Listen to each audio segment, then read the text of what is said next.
Le festival Mimos s'approche, c'est dans quelques jours. Et pour savoir tout, ou presque tout, et pour parcourir rapidement le programme et les rendez-vous qui seront prévus pendant ce moment de festival du 1er jusqu'à 5 juillet à Périgueux, dans nos studios, on accueille Nathalie Elan. Bonjour. Bonjour. Vous êtes directrice de l'Odyssée et aussi directrice de ce festival Mimos, déjà 42e édition. Absolument. Quoi de neuf? Comment ça va se passer cette édition 2025? Qu'est-ce qui va être différent ou exceptionnel pour cette année? Une 42e édition, quand on en est à ce numéro-là, on va dire qu'il y a sûrement qu'il y a des choses qui restent, des recettes qui marchent et que le public est content, heureux de retrouver tous les ans. On est quand même dans presque un rituel maintenant, voilà, puisque c'est une 42e édition, donc il y a des choses qu'on va retrouver. Je pense que le public sera très content, par exemple, de retrouver un spectacle d'ouverture. Donc ça, c'est annoncé le 1er juillet, le soir du 1er juillet, un mardi soir. On propose apparemment, vous mettez le feu à Périgueux. Absolument, c'est ce qui est annoncé. Nous allons mettre le feu dans les chœurs, et dans la ville, et dans le ciel, parce que ça se termine en un spectacle pyrotechnique, donc feu d'artifice, mais ça commence tout en douceur, à la lueur d'une petite flamme, et qu'on promène le temps d'une déambulation. Donc c'est un spectacle qui a 3 points de départ différents, pour un seul lieu de réunion finale. Le spectacle se passe pour tout le monde en même temps, sur un lieu que nous avons tenu secret pour l'instant, donc on a annoncé les points de départ, un premier point à côté du quartier du Bassin, un autre point juste derrière la gare, derrière la passerelle de la gare, et le 3e point au départ de la filature. Donc il faudra marcher un petit peu. Il faudra marcher un petit peu, environ 600 à 700 mètres pour atteindre le point final, mais c'est vrai qu'il va falloir s'organiser aussi pour venir sur les points de départ, et que j'alerte le public sur le fait qu'on a dû fermer à la circulation un large périmètre. Donc pour se garer, il faut regarder sur la plaquette et sur le site mimos.fr, on décline un petit peu les endroits où ce sera pas possible de se garer, mais essayez de privilégier quand vous le pouvez la venue en vélo ou à pied jusqu'au point de rendez-vous. En tout cas, prévoir ce temps de se garer un petit peu en amont des points de rendez-vous pour arriver serein au point de départ et profiter du spectacle comme il se doit. Donc ce spectacle d'ouverture, c'est un moment fort de ce festival qui ouvre toutes les festivités. Oui, c'est un peu comme, sonner les trompettes dans toute la ville pour dire Mimos est arrivé, ça y est, on y est, c'est le moment de ce grand rendez-vous populaire, festif. Et c'est vrai qu'un spectacle d'ouverture, ça permet de mettre toute la ville en fête.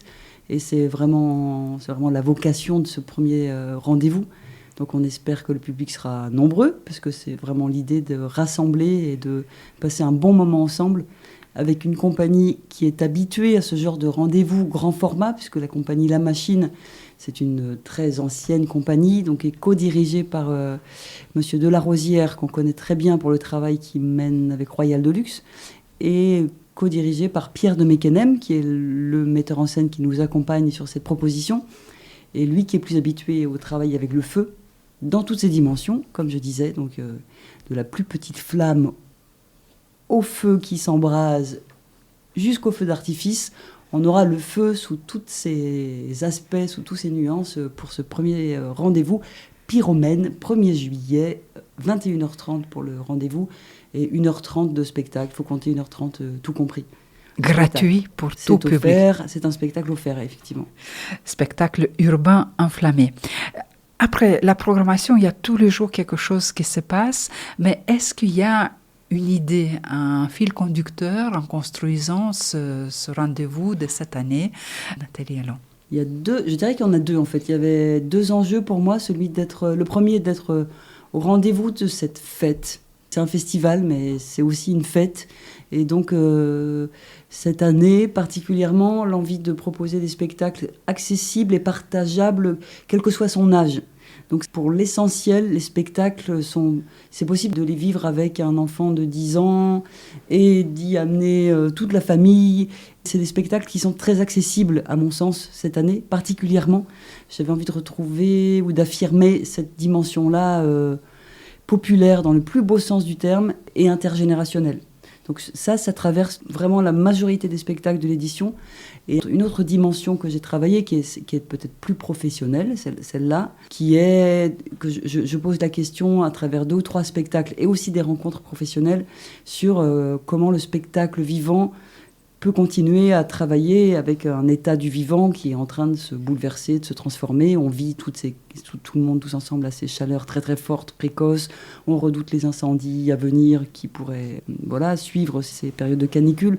On voit qu'on vit dans un monde qui a basculé et donc envie de poser la question avec les artistes et les professionnels du spectacle vivant. Comment on continue de travailler? Quelle relation on a entre nous et avec le public pour partager cet état du monde en modification et en ayant des messages d'espoir et plutôt en portant un regard constructif sur la situation, enfin en l'acceptant et en arrivant à nommer les choses, mais aussi en travaillant à se donner de l'espoir et du courage. Et donc c'est un autre fil tendu. C'est pour ça que je dis c'est d'abord intergénérationnel et joyeux, parce que pour moi ce désir de rassembler et de faire la fête, c'est peut-être la première réponse à donner, je crois.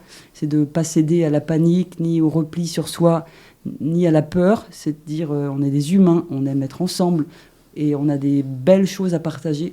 C'est la première chose. Et ensuite, on réfléchit quand même à l'état du monde et à ce qui se passe.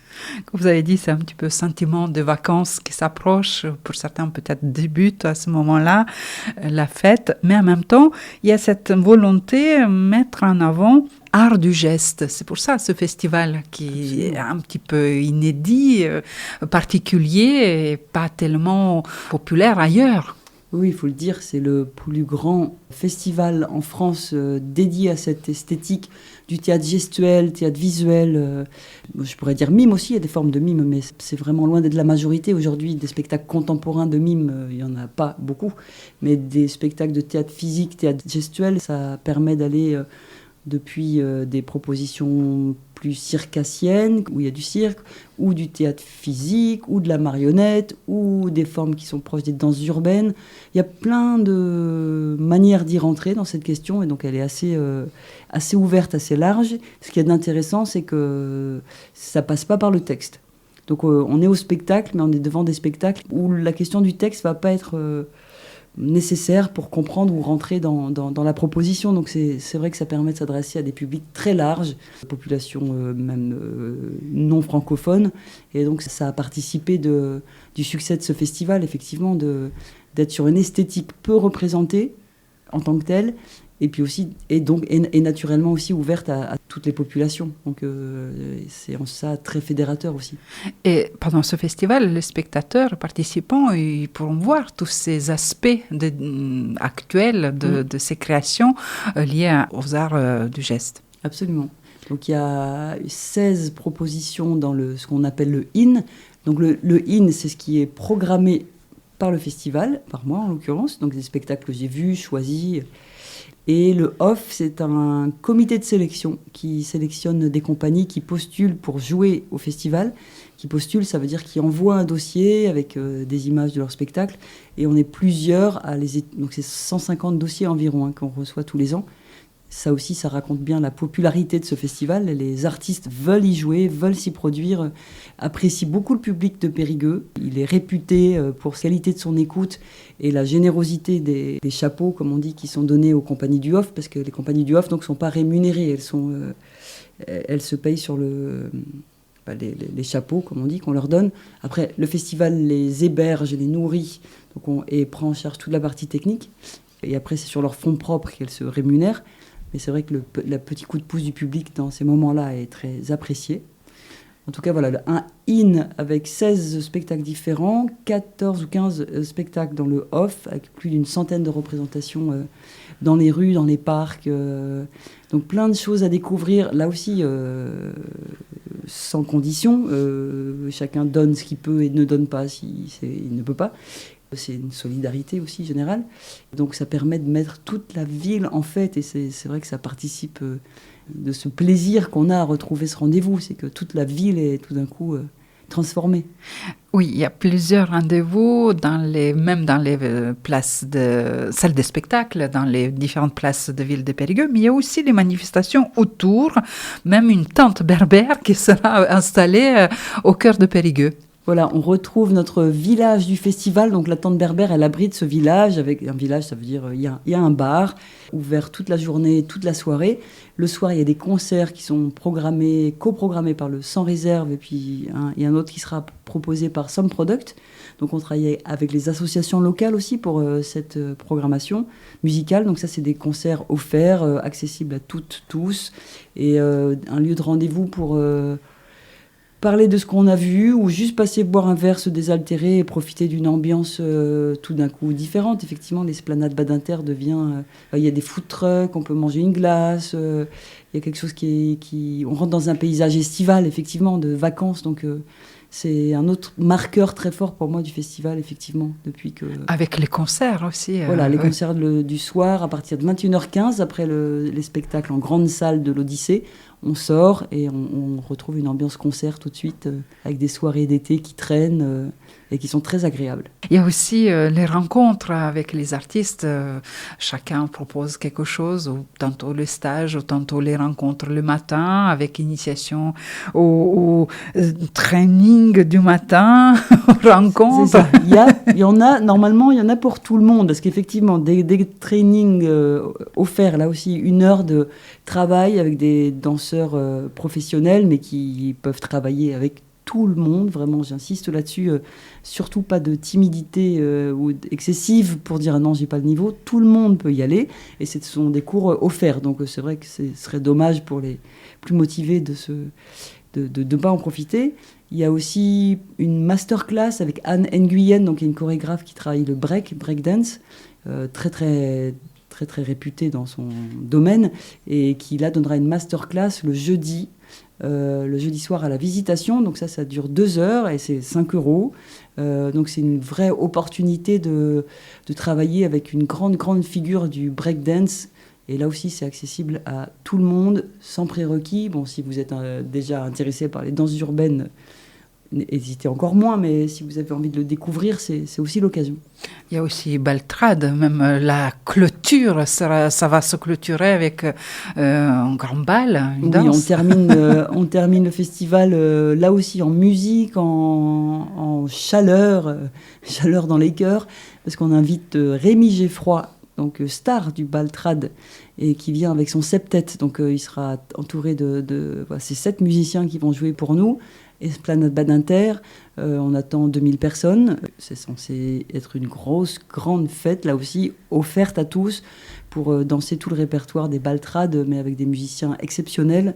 Donc là aussi, une occasion de se rassembler, de profiter du plaisir d'être ensemble à travers la question du corps en fête, le corps qui danse, et aussi celui des spectatrices et spectateurs. Il y a les quartiers aussi de villes, différents quartiers qui s'insèrent dans cette programmation. Donc il y a déjà les spectacles qui sont là, mais certains quartiers aussi ont participé dans certains programmes. Oui, on accueille, donc on sera dans les quartiers. Il y a une forme du Galactique Ensemble qui jouera le premier soir un spectacle circassien, Optraken, qui joue le mercredi soir sur le Grand Plateau, et cette même équipe joue un spectacle différent ensuite au Gour de l'Arche, au Toulon, en tout cas trois représentations, et dans la cour de l'école Montaigne et au parc de la Source, voilà. Et donc ça, c'est un spectacle qui se promène, mais on accueille aussi les quartiers, puisque là on accueille une exposition qui a été réalisée avec les habitants du Gour de l'Arche et portée par l'association Roule-Tabille, qui raconte un petit peu l'aventure vécue l'année dernière avec le spectacle Seul Duel, qui était une équipe qui était arrivée avec un cheval, un poney, Gour de l'Arche, et qui s'était installé pendant 2 semaines et qui a répété et qui a vécu une vraie aventure humaine et poétique avec les habitants. Et cette année, les habitants ont créé une exposition qui raconte un peu cette aventure, vécue avec l'équipe de Seul Duel l'année dernière, et cette exposition sera présentée tous les jours, accessible tous les jours dans le hall de l'Odyssée. Donc on va vers les quartiers, mais les quartiers viennent à nous aussi. Il y a tout ce travail, comme vous avez dit, pour le grand public, mais aussi à côté, vous insérez aussi les chercheurs qui s'intéressent à ces arts.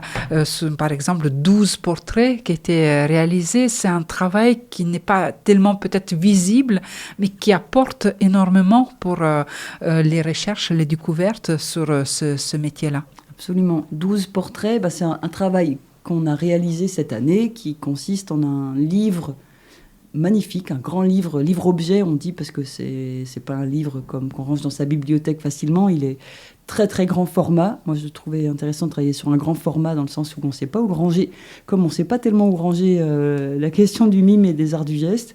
Donc c'est un très très joli objet qui a été fabriqué par une artiste qui s'appelle Stéphanie Caillot et en collaboration avec Géraldine Moreau, qui effectivement elle est sociologue.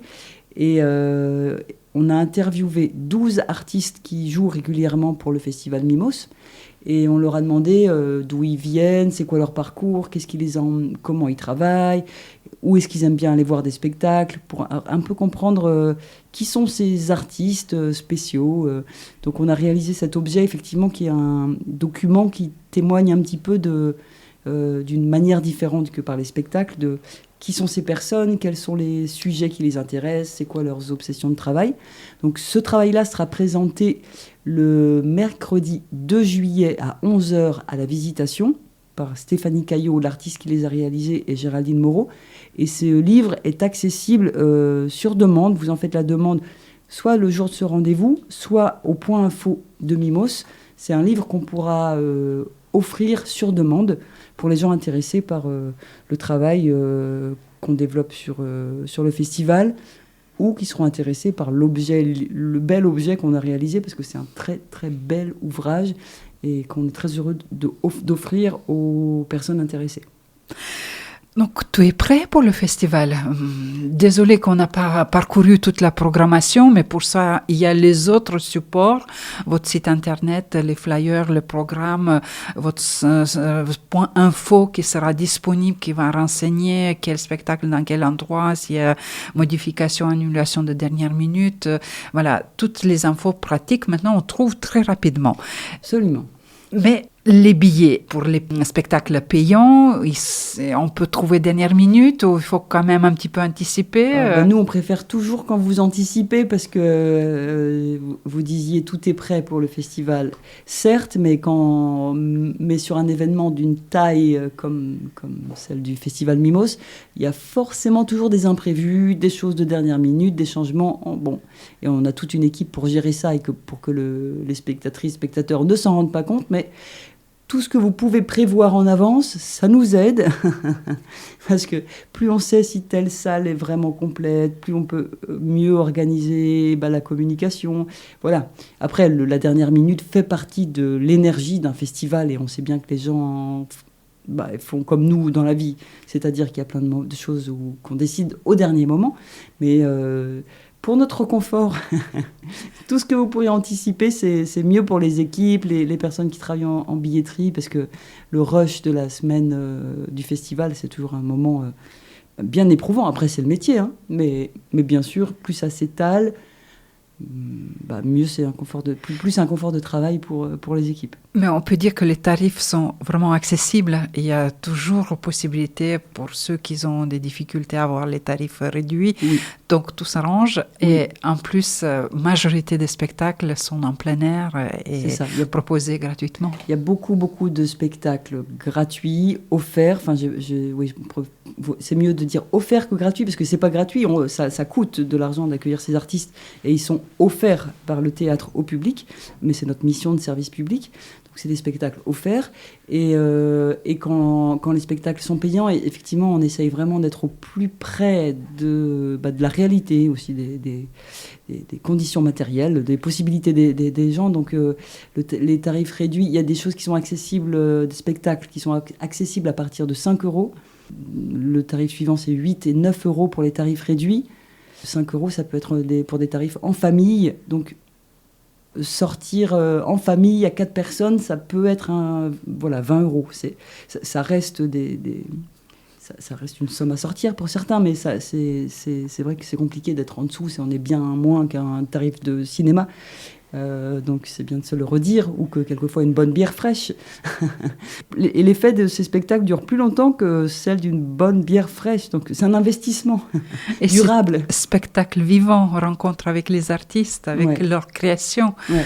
in situ, là, devant C'est nous. ça. C'est ça qui Et est donc magique. n'hésitez pas effectivement à aller voir les tarifs. Il y a un tarif, le tarif passe qui au bout de 4 spectacles donne 4 spectacles choisis en salle, donne accès au tarif réduit sur les 4 spectacles. Donc on encourage effectivement, comme c'est un festival, à la curiosité, à venir découvrir plusieurs choses. C'est dommage de s'arrêter à une ou deux propositions quand on a cet éventail de possibilités. Donc on essaye d'en tenir compte aussi dans notre grille tarifaire pour inciter cette curiosité et ce plaisir de tout d'un coup d'être gourmand avec les spectacles. Voilà, à partir du 1er juillet, tout s'arrête au niveau des activités de travail et des rendez-vous. Tout le monde au spectacle, pour les spectacles, pour les rencontres, pour le festival Mimos, Festival des Arts du Geste à Périgueux, du 1er au 5 juillet. Et pour ceux qui travaillent, il y a aussi des rendez-vous à 12h30 pour les pauses déjeuner où on prend son sandwich et on profite d'un spectacle entre midi et 2. Et on pense raccourcir la journée pour arriver rapidement aux autres présentations. Merci à vous, Nathalie Hellon, de nous avoir fait parcourir rapidement l'esprit et l'ambiance de ce festival. On est déjà dedans et c'est dans quelques jours. Merci. Merci.